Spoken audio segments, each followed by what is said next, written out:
pas. Mais à 13h49, j'avais aussi envie de vous entendre sur Alexandre Jardin. Je disais tout à l'heure, dans le sommaire, on sait, c'est Nicolas qui paie et c'est Alexandre qui balance. Parce que depuis le début de l'année, c'est vrai qu'il est le poil à gratter de la France qui travaille. Il a pris la tête, je le rappelle, du mouvement #lesgueux contre les ZFE et il a gagné. Et son nouveau combat, eh bien, c'est les éoliennes et le photovoltaïque. Cette semaine à l'Assemblée, je le rappelle, le moratoire sur les énergies renouvelables a été rejeté. Et je vous propose, eh bien, tout simplement de l'écouter, Alexandre Jardin. Ce qui nous intéresse, c'est les gens qui nous écoutent. Est-ce que leur facture d'électricité va doubler ou pas? Les derniers votes à l'Assemblée sont terrifiants parce qu'ils ouvrent la possibilité pour le gouvernement de passer en force par décret un plan de 300 milliards que vous allez tous payer si on n'arrête pas ce truc. Donc demain démarre un processus de révolte commune entre le monde de la pêche, le monde des paysans, avec la coordination rurale, ils vont débarquer avec les tracteurs, le tout sous bannière gueux. Et depuis hier, ça devient un mouvement européen.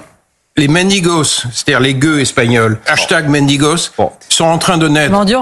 L'Italie nous rejoint, le Portugal nous rejoint. Ils ont les mêmes problèmes d'une transition énergétique qui n'est pas gérée socialement. Voilà, le nouveau combat d'Alexandre Jardin qui dit quand même que la facture d'électricité a doublé, notre facture a doublé pour financer justement ces éoliennes et ce photovoltaïque dont nous n'avons pas besoin. Gabriel Cluzel.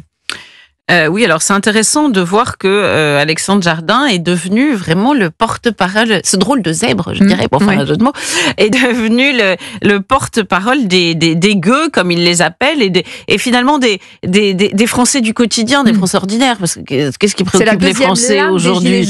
Mais oui, mais c'est assez cohérent. Il est passé des ZFE censés sauver la planète en empêchant les gueux de conduire. Exclusion. Bien sûr, en empêchant les gens de conduire avec une supposée vieille bagnole. Aujourd'hui, il vient de dire non mais attendez, arrêtez avec cette folie qui va faire flamber nos notes d'électricité. Moi, je suis très frappée de voir à la campagne, dans ma campagne notamment, très rurale, des gens, des consortiums allemands, voyez, qui viennent convaincre des petits paysans d'aller installer des éoliennes sur leurs champs. Alors ils leur font miroiter tel ou tel revenu, ils mettent le maire dans la poche, mais sans parler. Alors évidemment, il y a la facture générale pour tout le monde, et puis sans parler aussi des dommages pour l'environnement, c'est-à-dire que les maisons perdent 30% de leur cote immobilière, et encore je suis gentille, etc., etc. Donc tout cela apparaît vraiment encore une fois comme une pression sur les gueux. Et l'Assemblée nationale doit voter mardi la loi de programmation sur l'énergie. Il est contre, évidemment, Alexandre Jardin. Il appelle à la révolte. Il y a des actions qui vont être prévues samedi.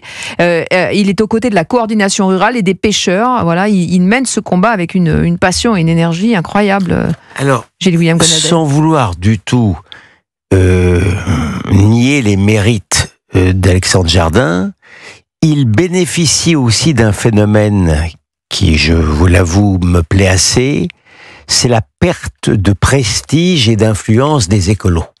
C'est-à-dire qu'on a compris maintenant que les écologistes, les prétendus écologistes politiques sont des vrais idéologues. On le voit avec l'échec des voitures thermiques, des voitures électriques, pardon. Mais elles sont...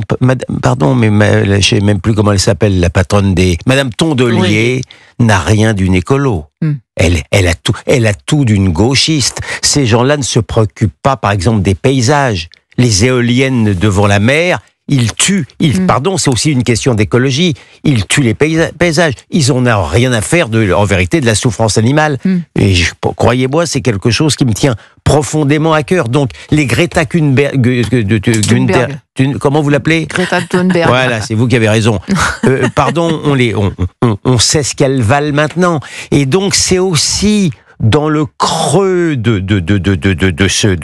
justement de cette perte de prestige et d'influence que je pense que Alexandre Jardin fait son nid et je m'en réjouis. Parce qu'il y a un rejet, selon vous pensez, Gabriel? Non mais écoutez, il y a quand même quelque chose d'assez scandaleux dans ce pays, c'est-à-dire que les écologistes ne pèsent rien sur le plan électoral, on a l'impression qu'ils mènent le jeu. D'ailleurs, on l'a vu, Emmanuel Macron leur est très soumis. Il a expliqué que pour lui c'était essentiel, qu'il fallait absolument pas détricoter. Il l'a dit à propos des ZFE, tout ce qu'il avait fait. On a l'impression qu'il y a une préoccupation écologique. Mais alors, il a fait un paquet. Mais il a fait un paquet de boulettes, parce que la fermeture de Fessenheim qu'ils ont annoncée de façon extrêmement glorieuse. Là, et on sait très bien que avant lui, François Hollande avait vendu vendu pour un plat de lentilles, c'est-à-dire une alliance électorale, ces centrales électriques. Aujourd'hui, nous payons la facture au sens propre comme au sens figuré. Il va falloir nous expliquer comment les mines de charbon qui permettent de chauffer aujourd'hui l'Allemagne, faute de nucléaire, pourraient être plus écologistes. Elles sont au contraire contribuer à la mais évidemment, donc on voit bien qu'en plus on nous prend pour des abrutis. Quel est le mot, en vérité, de l'Europe, en détruisant le nucléaire allemand, et on n'était pas loin de faire effectivement la même boulette en France, alors que c'était le fleuron. C'était le fleuron de l'industrie. Exactement. Il y a un côté quand même masochiste ou suicidaire dans tout cela. Ça rentre dans l'autodétestation générale de ce pays. Est-ce qu'une colère peut monter à l'image de ce qui s'est passé avec les Gilets jaunes autour justement de ces sujets que porte Alexandre Jardin, les ZFE, les énergies renouvelables? Vous parliez d'Alexandre Balance, mais si Alexandre, s'entend avec Nicolas, parce qu'il y a aussi les classes moyennes qui en ont assez de la fiscalité, vous voyez, il peut y avoir une convergence des luttes, pour reprendre une expression de gauche, qui pourrait être assez Vous voulez dire qu'un alliage Nicolas Kippé et Alexandre qui Balance, non, mais il y a quand même un grand ras-le-bol. Je ne peux pas vous garantir que ça aboutira sur quoi que ce soit, et du reste, vous savez, le problème, c'est que c'est aussi la sociologie, le problème ou l'honneur. C'est la sociologie de cette France-là, c'est pas la France du grand soir qui détruit, c'est la France du petit matin qui construit. Alors très vite, elle rentre chez elle. Et puis même, les gilets jaunes sont devenus à la fin des gilets rouges. Ils ont aussi une capacité justement de changer les choses, l'extrême gauche. Ils sont même plus habiles dans la rue que les autres. C'est leur habileté. On va le poser le gilet parce qu'il va faire très chaud cet après-midi. On va rester en chemise. Merci à tous. Merci Gabriel. Merci Gilles William. Merci Géraldine. On se retrouve lundi. Et ce soir, c'est Pascal de la Tour du Pin qui vous informe.